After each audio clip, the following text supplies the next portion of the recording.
Hi guys, நம்மளோட அடுத்த competition பார்த்தீங்கன்னா சீனியர் தமிழ்நாடு. இது எங்க நடக்குதுன்னு பார்த்தீங்கன்னா நம்ம ஏற்காடுல தான் நடக்குது.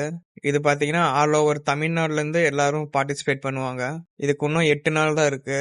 நம்ம இன்னிலிருந்தே பீக் வீக் ஸ்டார்ட் பண்ணிட்டோம்.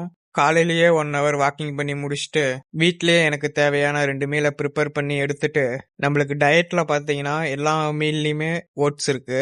ஜிம்முக்கு போனதும் வேலையா வெயிட்டை செக் பண்ணி பார்த்துட்டு அப்படியே எலிப்டிக்கல் ஒரு 15 மினிட்ஸ் பண்ணி முடிச்சுட்டு டெய்லியும் ட்ரெயின் பண்ற ஆப்ஸ் ஒர்க் அவுட் எல்லாத்துலயும் 3 செட்ஸ் பண்ணி முடிச்சுட்டு அப்படியே ஸ்டெப்ஸ் ஒரு 20 மினிட்ஸ் பண்ணி முடிச்சதும் என்னோட first meal 5 egg whites 40 gram oats அதை சாப்பிட்டு முடிச்சுட்டு நம்ம டெய்லியும் பண்ற லெக் ஒர்க் அவுட் எல்லாம் பண்ணி முடிச்சோன்னே எலிப்டிக்கல் ஒரு 15 மினிட்ஸ் பண்ணி முடிச்சுட்டு அப்படியே ஜிம்மிலே ஒரு 20 மினிட்ஸ் ஸ்டீம் பாத் எடுத்து முடிச்சுட்டு என்னோட second meal same 5 egg whites 40 gram oats அதை சாப்பிட்டு முடிச்சுட்டு ஸ்ட்ரெயிட்டா வீட்டுக்கு கிளம்பிட்டேன்.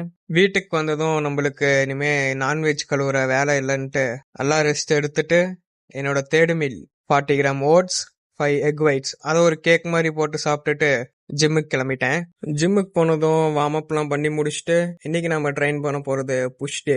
இதுல பாத்தீங்கன்னா செஸ்ட், ஷோல்டர், ட்ரைசெப்ஸ் எல்லாம் கவர் பண்ற மாதிரி பண்ணி முடிச்சுட்டு இன்னைக்கான ஒர்க் அவுட் எல்லாம் கம்ப்ளீட் பண்ணதும் அப்படியே ட்ரெட்மில் ஒரு 30 மினிட்ஸ் பண்ணி முடிச்சுட்டு கார்டியோ செஷனும் கம்ப்ளீட் பண்ணிட்டு என்னோட ஒர்க் டைம் போயிட்டேன். ஒர்க் டைம்லேயே வீட்டில இருந்து கொண்டு வந்த 40 கிராம் ஓட்ஸை சமைச்சு வச்சுட்டு என்னோட அடுத்த 2 meal 40 gram oats 5 egg whites அதெல்லாம் சாப்பிட்டு முடிச்சுட்டு என்னோட ஒர்க் டைம்லாம் முடிஞ்சதும் வீட்டுக்கு கிளம்பிட்டேன். வீட்டுக்கு வந்ததும் என்னோட ஃபைனல் மீலான 40 கிராம் ஓட்ஸ் 5 எக் ஒயிட்ஸை கேக் மாதிரி போட்டு சாப்பிட்டு இன்னைக்கான டேவை சிறப்பாக கம்ப்ளீட் பண்ணிட்டேன்.